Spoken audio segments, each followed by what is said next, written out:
Last night, the Guilford County Board of Education voted 5-4 for a reentry decision that includes a start date as of October 20th for pre-K. We know you have a ton of questions. We are taking them to the county's top educators.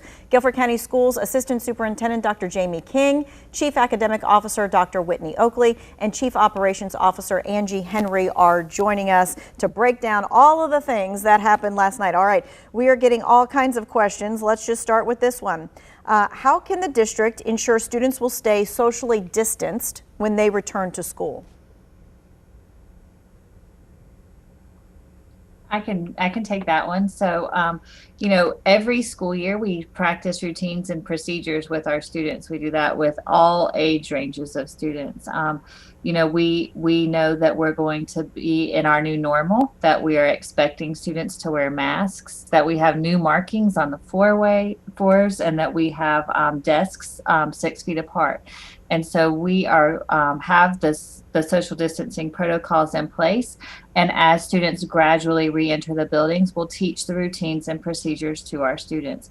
We know that kids are kids, and sometimes we might have to practice a few times to get it right. And not everybody's going to be good at it on the first day or the first week or even the first month of school. But we'll practice. It's what teachers do best.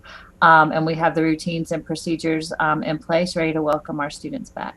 All right, this person says, I'm confused about the reentry plan because of the metric having to be under 5% before we start. So what happens if the cases go up? Right. So the metrics that were shared last night with our Board of Education by public health officials looked at several different metrics, including primary and secondary indicators. There's no one single indicator that would be used to ensure that students come back on October 20th. However, we do know that we have models to look at and want to stay around or under 5% for 14 days prior to schools reopening.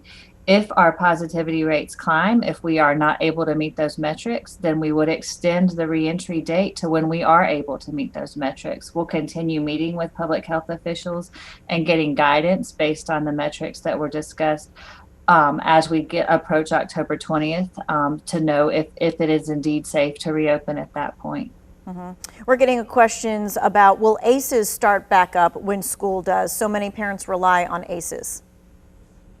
So at this point, we are not ready to start ACEs up when school opens on October 20th. We do understand that parents need to hear and know that, but because of the way we need to cohort students and the way that students need to stay together, that would be undone if we were to bring ACEs back on October 20th. Plus, we've got the protocols that would need to be in place for shared spaces. We don't have sufficient staffing or resources available to do those at this time. The next text question is, Guilford County, do students have to go back or do they have a choice?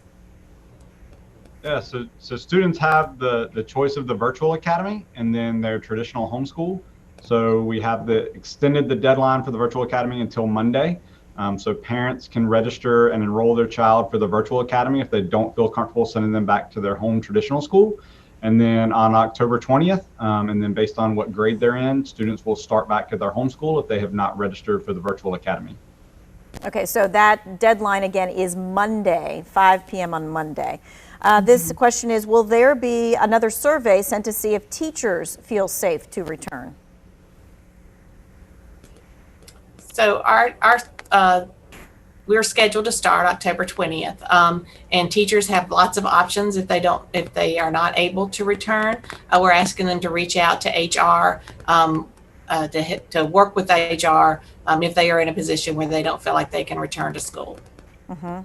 Okay, this person is asking,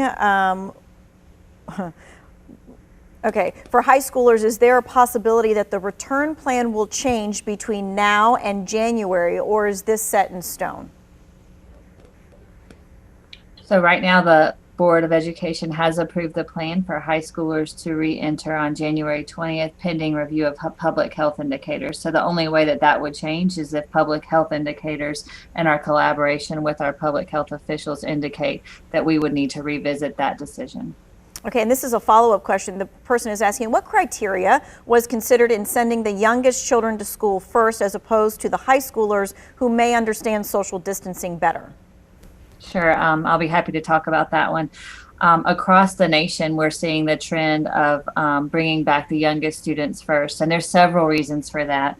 The first is that our youngest students are the students who are most likely to suffer from the greatest amount of learning loss during remote learning. Remember that these students have had little to no school experience so far. They don't have foundational skills in reading or math.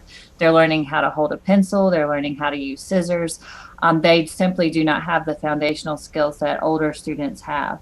We also know from our collaboration with health guidance that our youngest students are the least likely to contribute to the spread of the coronavirus. For those reasons, in addition to the fact that it is very difficult and more difficult for parents to find childcare for the youngest students, we have begun with our youngest students in Guilford County, and that's a trend across the nation. This question says, so what happens if the virtual academy is full? So we'll continue. You can go ahead. Go ahead. We'll continue to accept students who register for the virtual academy through Monday, and we'll assign teachers accordingly. All right, this text question is about cleaning. It says, in the meeting last night, the superintendent said students have to clean and sanitize their work areas by wiping them down with wipes. Who's going to supply those wipes? Because I'm having a hard time finding them in the stores. Sure. So we got wipes that we're bringing, delivering to schools. We anticipate being able to provide wipes in every classroom. They are, we have to order plenty in advance to be sure that we are able to get them, but we do have supplies of wipes for our classrooms.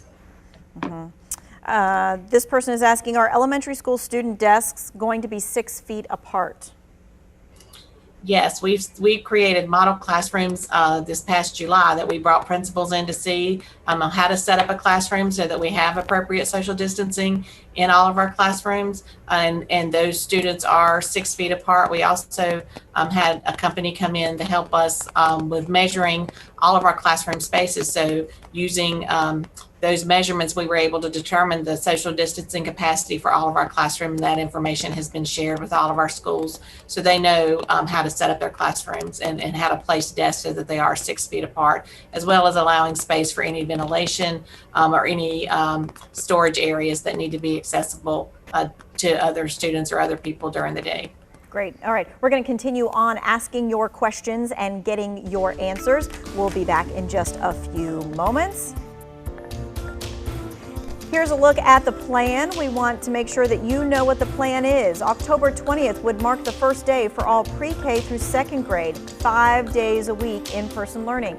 Grades 3 through 5 will go back October 26th, 5 days a week for in-person learning. Now, when it comes to middle school, 6th grade will return October 20th, but for in-person learning 2 times a week. Then 7th and 8th graders will return October 26th, also for in-person learning 2 days a week. As for high schoolers, they are not returning to the classroom until January 20th.